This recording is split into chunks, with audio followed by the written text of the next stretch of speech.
Ladies and gentlemen, thank you for standing by. At this time, I would like to welcome everyone to the Millrose Properties Third Quarter 2025 Earnings Results Conference Call. All lines have been placed on mute to prevent any background noise. After the speaker's remarks, there will be a question-and-answer session. If you would like to ask a question during that time, press star followed by the number 1 on your telephone keypad. If you would like to withdraw your question, press star 1 again. I will now turn the call over to Jesse Ross, Millrose Head of Financial Planning and Analysis. Jesse, you may begin. Good morning. Thank you for joining us. With us today to discuss our third quarter 2025 results are Darren Richman, our Chief Executive Officer and President, Robert Nitkin, our Chief Operating Officer, Garrett Rosenblum, our Chief Financial Officer, Adil Pasha, our Chief Technology Officer, and Stephen Hensley, our Senior Market Risk Analyst. Before we begin, I'd like to remind everyone that this call may include forward-looking statements and discuss non-GAAP financial measures. Please refer to our third quarter 2025 financial and operational results announcements, as well as the third quarter investor presentation we released and posted on our website under the Investor Relations heading for a discussion of these matters. With that, I'll turn the call over to Darren. Thank you, Jesse, and good morning, everyone. I'm pleased to report that Millrose delivered another strong quarter, demonstrating the effectiveness of our disciplined capital deployment strategy and the growing demand for our homesite option platform. Our approach centers on recycling homesite sale proceeds and investing newly raised capital to maximize returns for our shareholders. This quarter, we generated $852 million in net cash proceeds from homesite sales, including $766 million from Lennar, and redeployed $858 million in new land acquisitions and development funding with Lennar. We also saw $770 million in funding outside the Lennar Master Program Agreement, which underscores the broad-based market demand and scalability of our platform. As we continue to expand our homebuilder relationships, we now partner with 12 distinct counterparties. Our invested capital outside Lennar reached $1.8 billion, with homesite inventory and other related assets totaling $2 billion at a weighted average yield of 11.3%. Our portfolio now spans approximately 139,000 homesites across 876 communities in 30 states, reflecting our national reach and operational excellence. A key differentiator for Millrose is our proprietary technology platform. This strategic asset enables us to manage nearly 140,000 homesites, automate transaction management, and leverage AI for unique market insights and operational efficiency. Our technology allows us to scale faster, integrate acquisitions seamlessly, and deliver unmatched agility to our builder partners. It also provides early warning indicators in real time when we see pace and price failing to meet underwriting expectations. This allows us to constantly recalibrate our due diligence monitors using real-time information. We have Adil Pasha, our CTO, on hand to profile our systems and the strategic moat that it represents. Our disciplined underwriting and risk management are central to our business model. By structuring transactions with meaningful deposits and cross-termination pooling mechanisms, we continue to mitigate risk and maintain prudent standards, even as we grow. We further strengthened our balance sheet this quarter by completing $2 billion in senior note offerings, replacing short-term bridge capital with long-term debt at favorable rates. With approximately $1.6 billion in total liquidity and a conservative debt-to-capitalization ratio of 25%, Millrose is well-positioned for continued growth and capital efficiency. Millrose is pioneering a new era in institutional land banking, offering a scalable, asset-light capital solution for homebuilders. As the only national public platform dedicated solely to residential homesite capital, we provide certainty and reliability that private capital sources cannot match. Our partners consistently tell us that this certainty is a key reason they choose Millrose. Despite ongoing market challenges, our business model resilience and risk mitigation features have enabled us to deliver strong performance and expand our partnerships.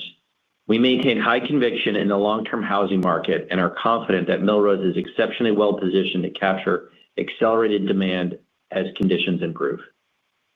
Our platform is helping builders navigate affordability pressures and inventory challenges, providing flexible capital solutions that support their growth and operational efficiency.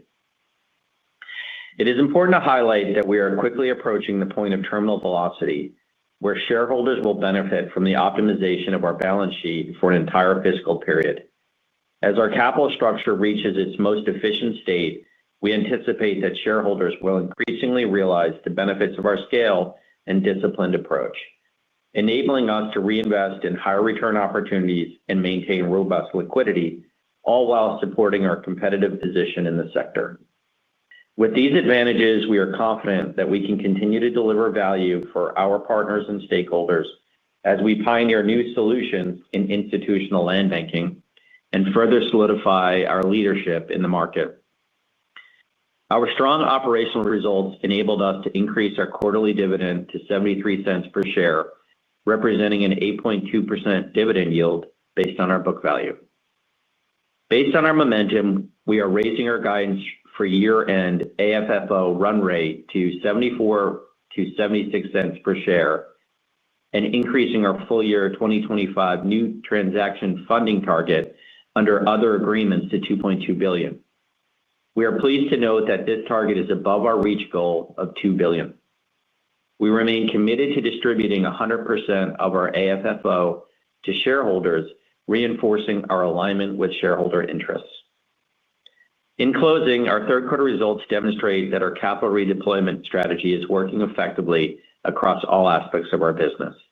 We look forward to continuing this momentum and sharing our progress next quarter. Thank you for your continued support, and with that, I'll hand the call over to Rob. Thank you, Darren, and good morning, everyone. I'm pleased to report on the operational progress we achieved in the third quarter and to share how we believe these initiatives position Millrose for continued success. Q3 was an active and productive quarter for Millrose. We deployed capital at scale, expanded partnerships with new counterparties, and reinforced underwriting discipline as our national team continued to leverage the Millrose technology platform to rigorously evaluate each transaction. We also strengthened our balance sheet, raising $2 billion of long-term debt at highly accretive rates. As Darren noted, our performance was fueled by accelerating transaction volumes and growing industry-wide adoption of our platform. Millrose was founded on the vision that a scaled national publicly traded homesite capital solution could be an all-weather solution to deliver homesites on a just-in-time basis, and that vision is now being realized. Today, Millrose transacts with 12 distinct counterparties, and as we engage with our growing roster of homebuilder partners, we increasingly hear them highlight Millrose's advantages over other private capital players. With unmatched scale, a national team of industry experts, and a portfolio spanning 30 states and 876 communities, we can execute the broadest range of transactions with speed and deep sector expertise. As a permanent capital solution dedicated to serving as the industry solution for residential homesite capital, our partners avoid the constraints of private fund life cycles and the uncertainty of opaque capital sources. Builders consistently tell us that certainty and reliability of capital often matters more than cost. With $2 billion raised in the quarter and $1.6 billion of publicly disclosed liquidity today, we deliver that certainty. Finally, as you'll hear from our Chief Technology Officer, Adil Pasha, our technology platform reduces the operational burden on counterparties' land planning and finance teams by automating homesite purchase coordination and processing. At the same time, it captures transaction data that provides unique market insights to strengthen our underwriting. We believe that these structural advantages make Millrose the partner of choice for leading homebuilders. This is exemplified by large programmatic partnerships, such as our collaboration with Taylor Morrison's Yardly build-to-rent brand, as well as our demonstrated experience as the first call for capital-efficient M&A. The strength of our platform is evident in our transaction terms and portfolio performance. We continue to generate compelling returns with a weighted average yield outside the Lennar Master Program Agreement of 11.3% as of quarter end. We grew investments in this category by $770 million in acquisitions and development funding, bringing our invested capital to approximately $1.8 billion as of September 30th. Including Lennar, our portfolio weighted average annualized yield rose to 9.1%, up 20 basis points from the prior quarter. While growth is important, we remain laser-focused on underwriting discipline, and as our portfolio expands, we continue to enhance our risk monitoring systems. Each transaction is evaluated against real-time sales and pricing trends within our portfolio, with overlaid local market insights from our asset management team.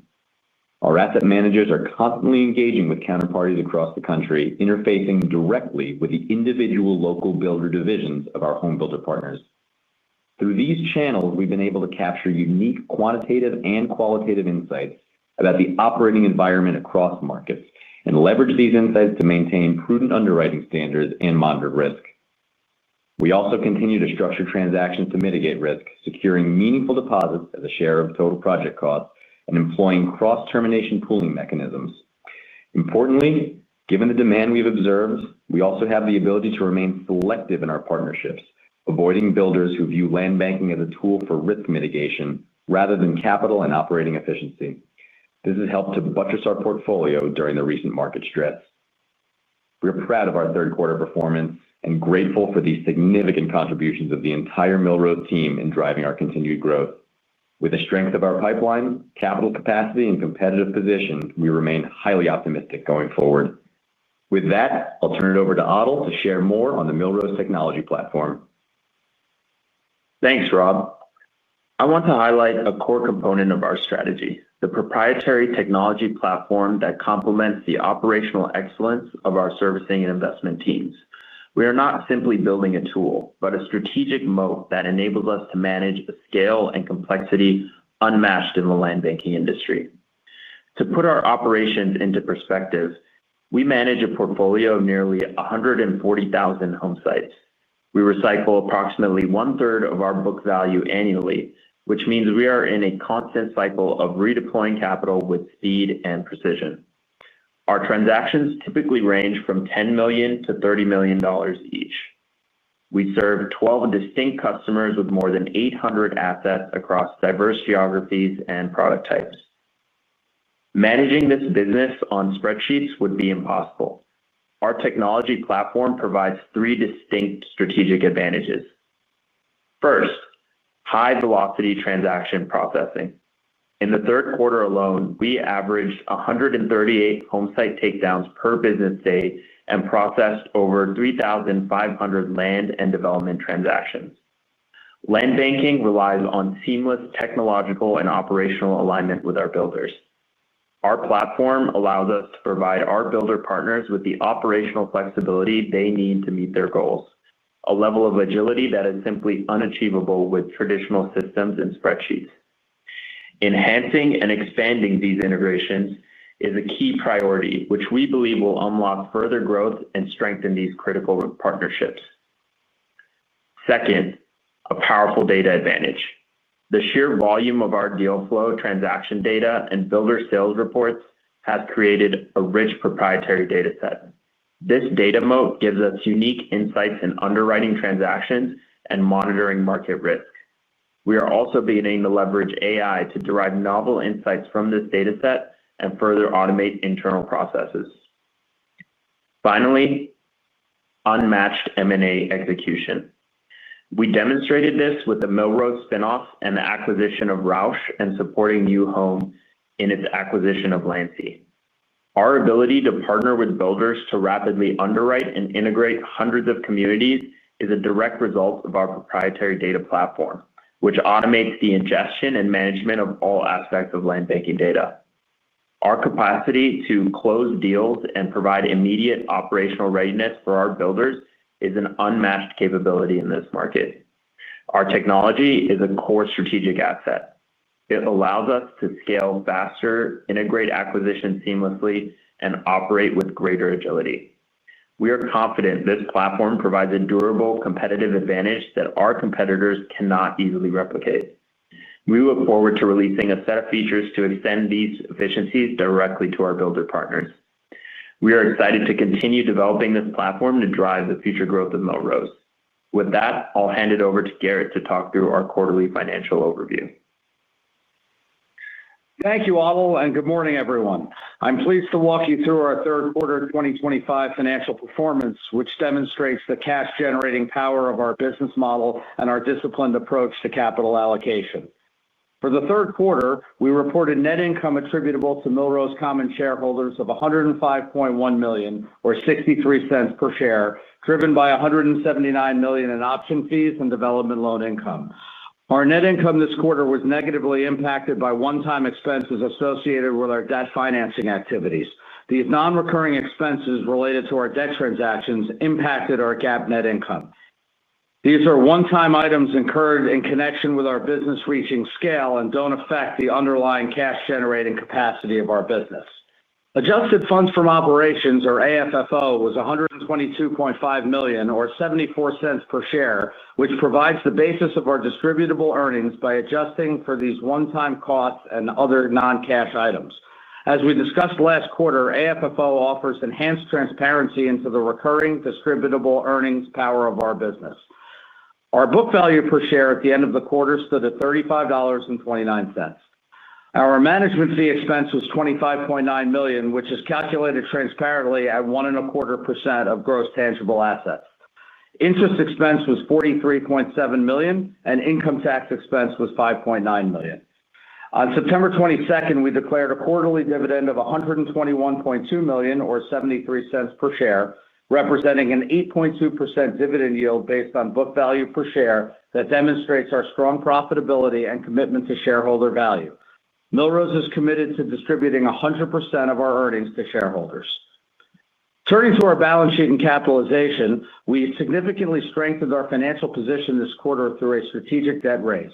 We successfully completed $2 billion in senior note offerings, including $1.25 billion of 6 3/8 senior notes due 2030 and $750 million of 6 1/4 senior notes due 2032, both upsized due to strong investor demand.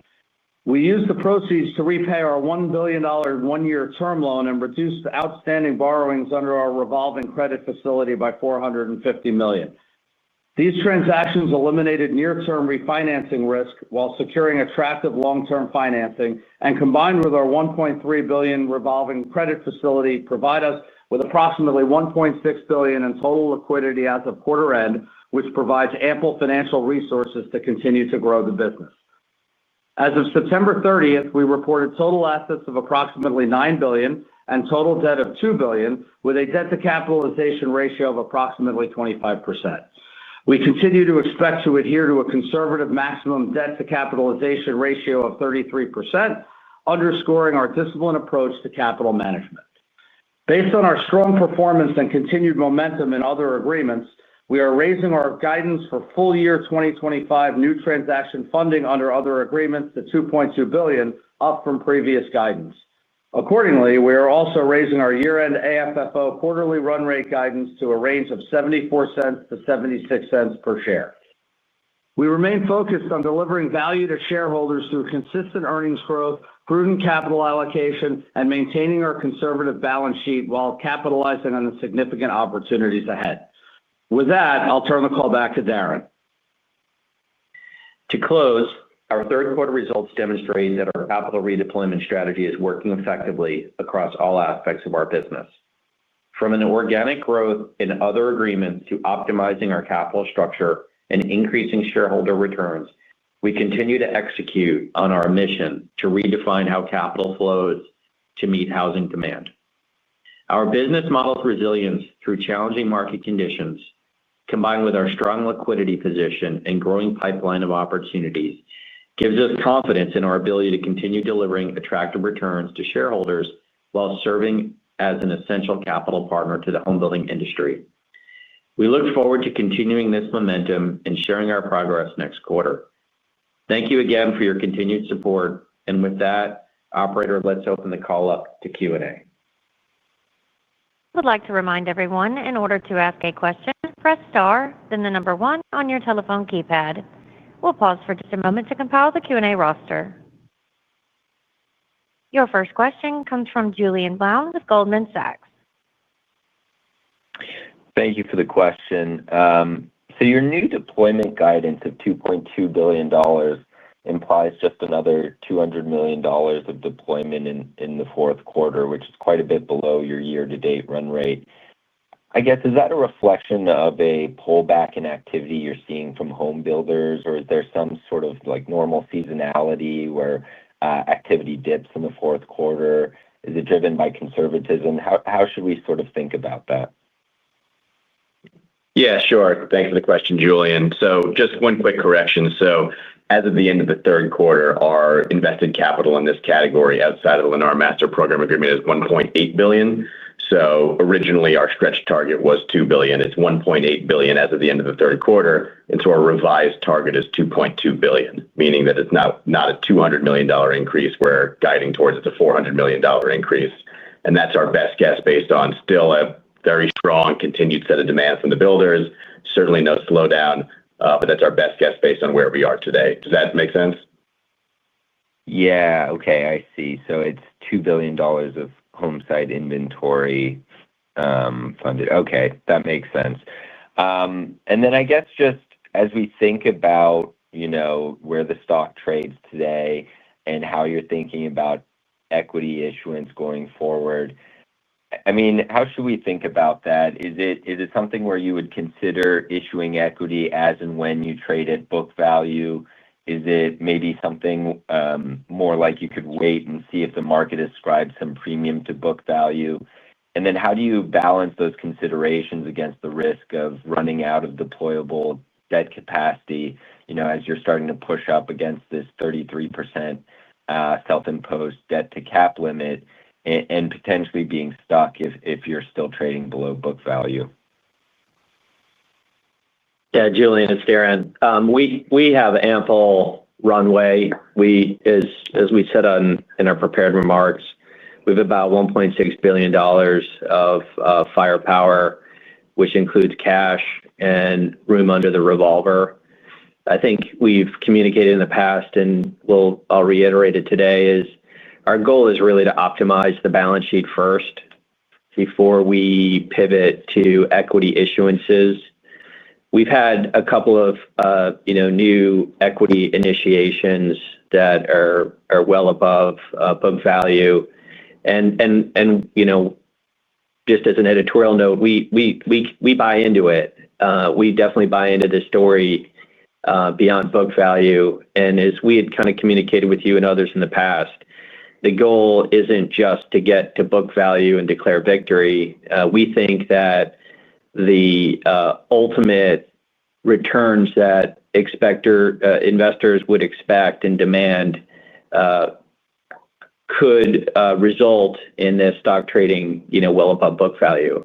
And so to answer your question, it really is about optimizing the balance sheet, using our debt capacity, and then seeing where we are as a company and where the stock is to then think about equity issuances. Got it. Thank you. Very helpful. Your next question comes from Eric Wolfe with Citigroup. Hey, thanks. Good morning. I know you've had very little, if any, credit loss since you launched the business, but is there a way that you internally think about long-term credit loss? So if you're getting, say, 11 to 12% on option rate, maybe that's more like 10 to 11% after some assumption around terminations and your ability to recover a value from that collateral. I'm just trying to understand internally how you think about sort of the total return profile of the business after credit loss. Yeah, this is Darren. I'll start and then Rob can jump in. In the history of our land banking experience, we haven't had a home builder walk away. We haven't had a home builder look to renegotiate a contract. It's not to say that it won't happen or it can happen, but I can only say, using history as a guide, it hasn't happened yet. And I would argue that it really comes down to our underwriting standards, the use of technology that Adil spoke about, the due diligence screening that we do as part of our overlay is really the glue that holds this all together. And on top of that, we're also looking for a counterparty that is really a partner. And we're looking for counterparties that are looking to do business for capital efficiency, not risk mitigation.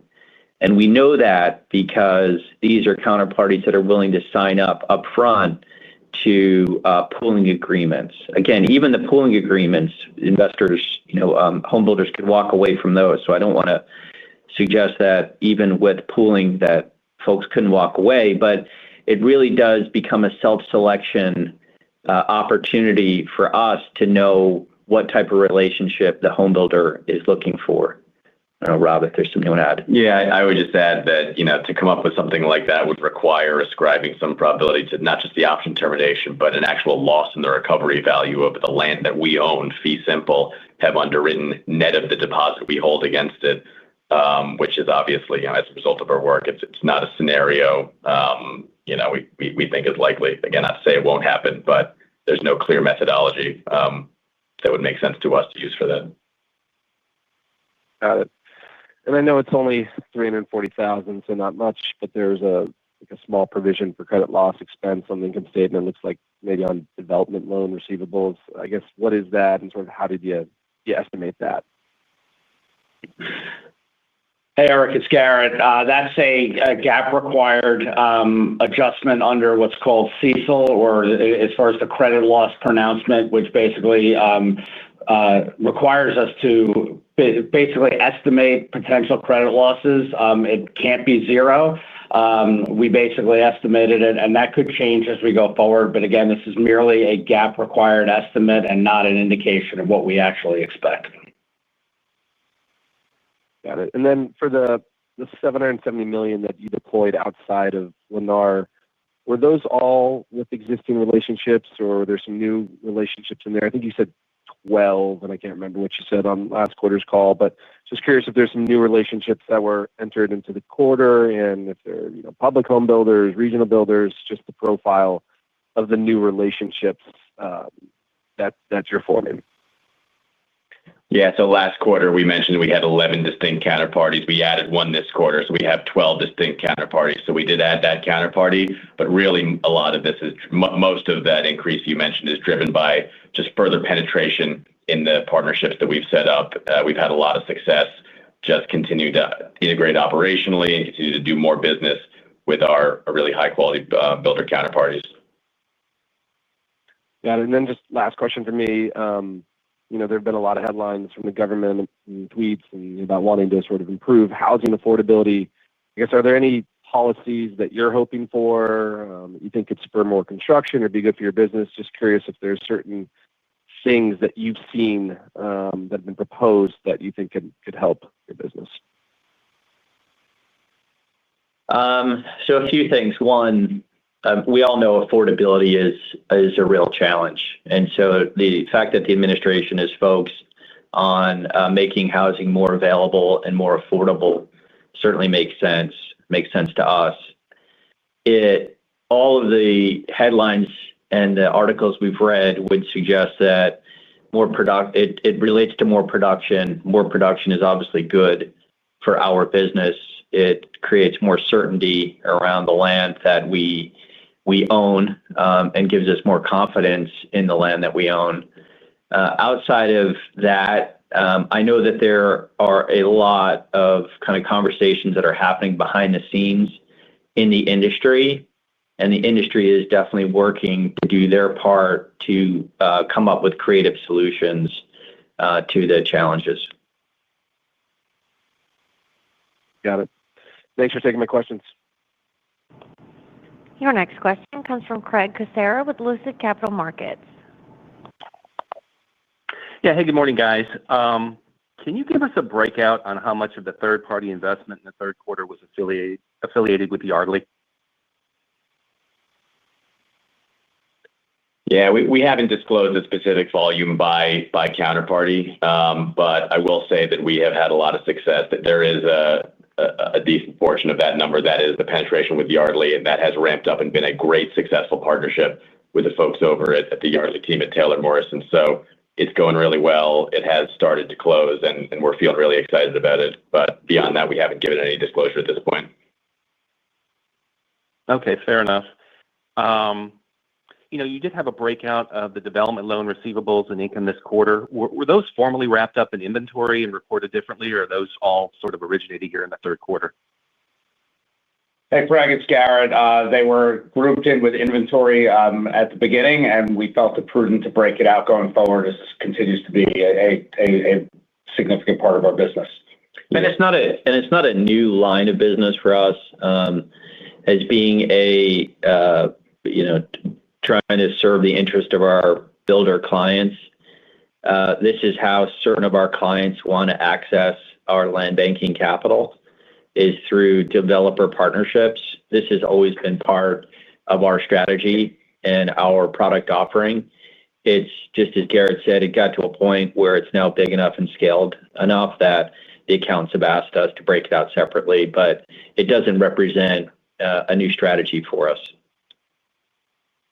Got it. And I think in the queue, there's a reference that that's actually paid in kind interest. Is that the case here in the third quarter? Yes. Let's give you the short answer there. Okay. Changing gears, some of the commentary from Lennar on their third quarter earnings call reference, slowing down some of their volume and taking a pause to adjust to market conditions. Did that translate at all to Lennar executing any of their pause periods with Millrose? Not outside of the contractual provisions that they're allowed to. So if you're asking about the pause periods where they're declaring a 6-month pause, absolutely not. But there are always adjustments, regardless of the period, related to certain communities. And all of these, anything that was done within the contractual allowances for them and for others. Okay, that makes sense. Just a couple more for me. You booked some rating agencies' expenses this quarter. Can you give a sense of the time frame of what you might think you might get a rating and what it might mean to your debt costs relative to what you currently have, whether that's what you issued in the quarter or the spread on your revolver? We're already rated, so just to clear that up, and so we're rated by Fitch, S&P, and Moody's. Yeah, and it's worth reiterating, actually, one of the big achievements we're quite proud of in the quarter is that, going from a company without ratings to 3 ratings from those organizations, including an investment grade rating from one of them, and being able to access the deepest public credit markets to raise $2 billion of bonds at an interest rate that we think that is highly accretive to our business, has been a big win for us just to strengthen our balance sheet. And that's part of what's really opened up the $1.6 billion of liquidity that we have today heading into the fourth quarter that really makes us optimistic about our ability to sort of attack the opportunity in front of us, and becomes a really strong competitive advantage versus other players that we can just speak to that publicly available $1.6 billion of liquidity and the strength of our balance sheet. Got it. Just one more for me. A lot of the call you referenced risk monitoring. I know you closed $770 million of deals this quarter with third parties, but can you talk about the total dollar value of deals you underwrote and maybe elected not to move forward with? Yeah, we haven't disclosed the past portion, but there is certainly a substantial amount of past deals. I mean, part of our risk underwriting is that we're always, as we said, always evaluating a home builder's assumptions around price and pace, and ultimately the gross margin they project on those communities. And we, in this quarter, just as all in other quarters, turned down a substantial amount of deals because we didn't think they were set up for success, in that our own unique independent data sources were not necessarily consistent with the builder's underwriting. Anything to add, Darren? Yeah, no, the only other thing I'd add is it's a good question, and it's a good point in the sense that there are counterparties that we have decided not to do business with because they've historically used land banking for risk mitigation. We know that, they know that, and again, it's we'd rather pass on those relationships than try to eke out a little bit more spread, but taking a lot more risk in times like we've experienced in the last year. Got it. Okay. Appreciate the color. Thanks. Again, if you would like to ask a question, press star one on your telephone keypad. Your next question comes from Aaron Hike with Citizens Bank. Hey guys, thanks for having me on the call.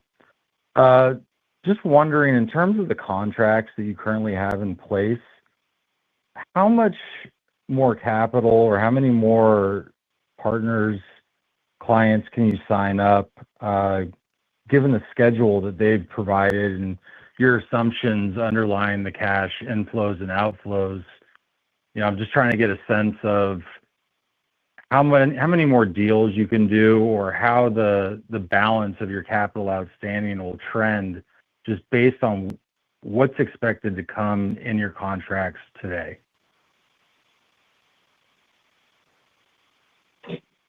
Yeah, I would just say, it's part of our cash flow planning every day that we track our peak capital, including all the development funding against all of our commitments. We're comfortable based on all the liquidity we have today and our capital pipeline that we can serve everything, and there does remain additional capacity to bring on new customers. Yeah, ample. I mean, that's really the reason why we keep highlighting the $1.6 billion, is because almost all of that is really meant for new third-party business. And that's exactly why we highlighted Otto and the work that he's done, is because given the scale and complexity of the business that we have and the fact that we do give up about a third of our book value every year, this constant recycling and planning is so important and vital to making sure that our balance sheet is optimized at all times and we're not sitting on cash. And we haven't, on the other side, overcommitted cash and are not able to fund. Yeah, I guess that's what I was trying to get at. Is there the inflows and outflows sound like they could get so complicated that there could be big fluctuations just based on the commitments that you have already. Second question around your data sets and the technology platform that you guys talked about. Is there any way to monetize that without giving up,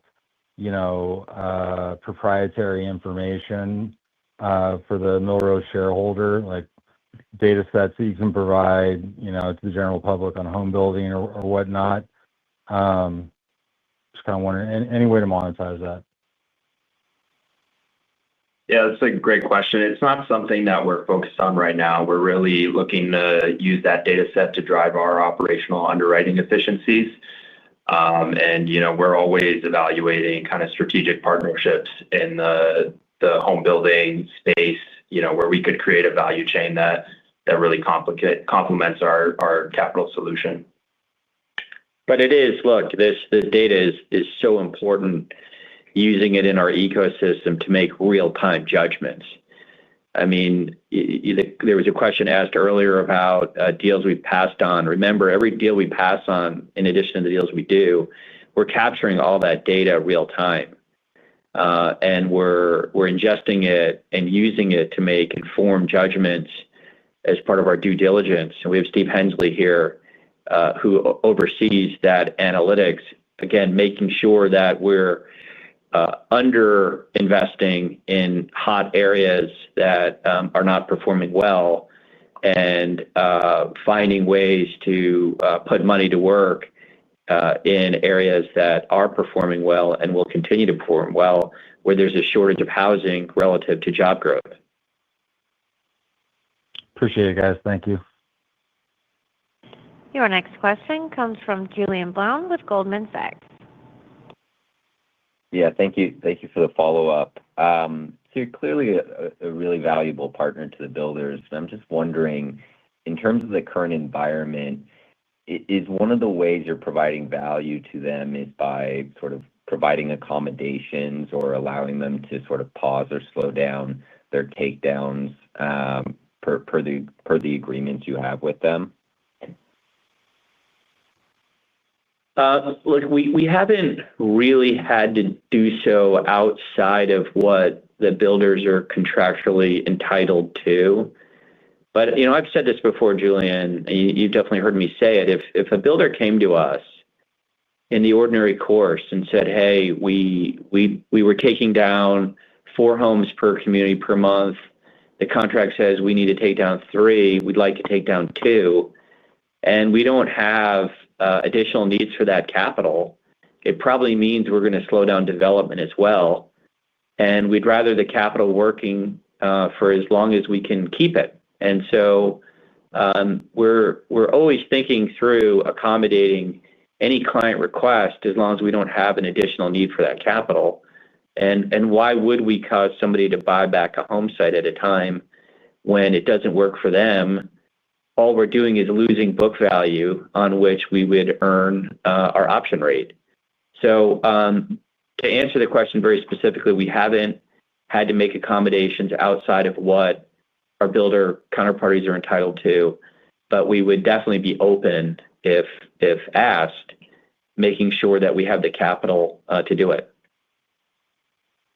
Understood. And I guess in terms of what they're contractually entitled to, what is the sort of the flexibility they have within their current contractual agreements, and sort of how much are they exercising that flexibility maybe to currently sort of slow down their pace? Yeah, you can see, I mean, the Lennar option agreement is publicly available, so you can see some examples of a finite amount of quarterly takedown extensions such that the final takedown cannot be extended. And so that's an example of that kind of flexibility. And one of the many reasons that builders look at this kind of capital partnership better than debt, which is less flexible for a variety of reasons. But generally speaking, even above that, the benefit is that we've individually underwritten every asset. And so we have the ability, and our team really can make a judgment call around pace and the right takedowns, particularly in the context of a business that had over $800 million of home site sale proceeds just in a quarter. So we have such ample liquidity. And, by that number, you can see the builders are still taking down their home sites largely on schedule. But, that would be one example to answer your question. But I just want to go to the point, maybe the heart of it is we really haven't seen any change in our business. And I think that's what people are pulsing around, like, what are we seeing from builders? And we really haven't seen any change, any real change in their behavior that causes us any concern. We would highlight it, and we just haven't seen it. It really has been sort of business as usual for us, which has been great. And it's not like we haven't seen what's going on in the backdrop. But you got to remember, we've underwritten all these assets. These are mission critical assets. These are irreplaceable assets by and large.